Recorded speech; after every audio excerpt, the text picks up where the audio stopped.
ایک معاملہ ہے، اس کو پردہ رہنے دو۔ میں نے کہا نہیں، صحبت کا حق ہوتا ہے، مجھے بتا، ہو سکتا ہے یہ واقعہ میرے لیے بھی ہدایت کا باعث بن جائے۔ کہا چچا میں سویا ہوا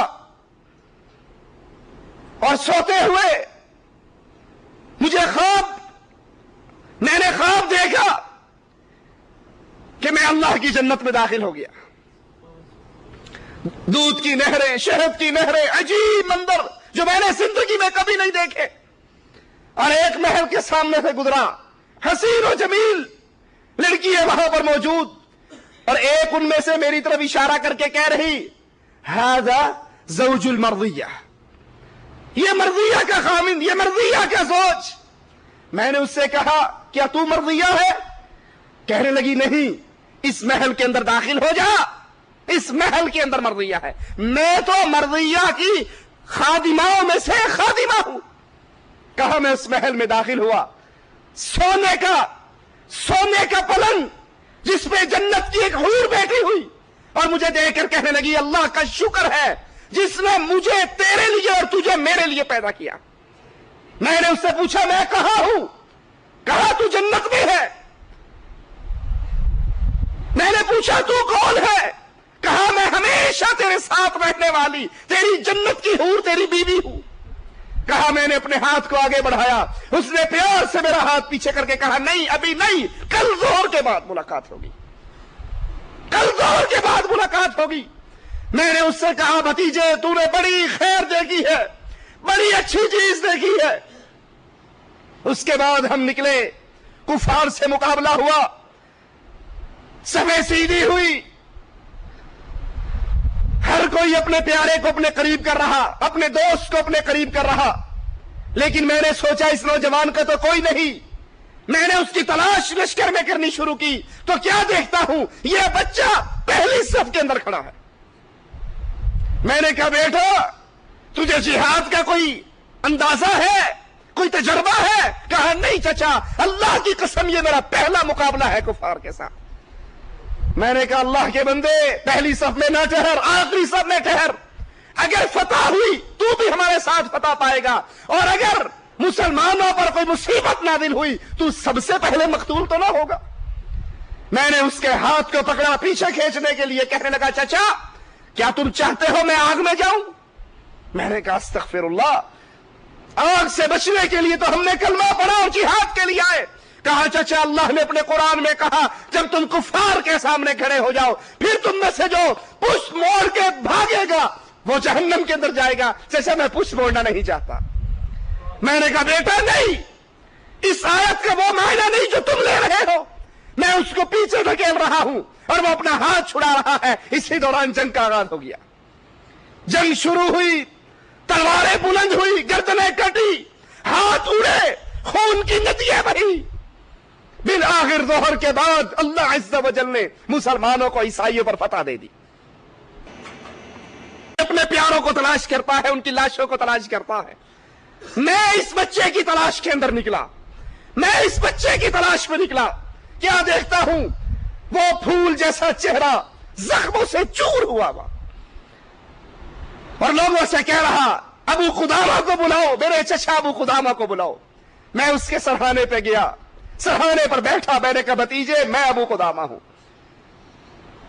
کہا اللہ کا شکر ہے جس نے مجھے اس وقت تک زندہ رکھا جب تک میں تجھے وصیت نہ کر دوں، اور میری وصیت یہ ہے واپس رکھا شہر جانا، میری ماں سے ملنا اور میری ماں کو خوشخبری دینا کہ اللہ نے تیرے ہدیے کو قبول کر لیا ہے۔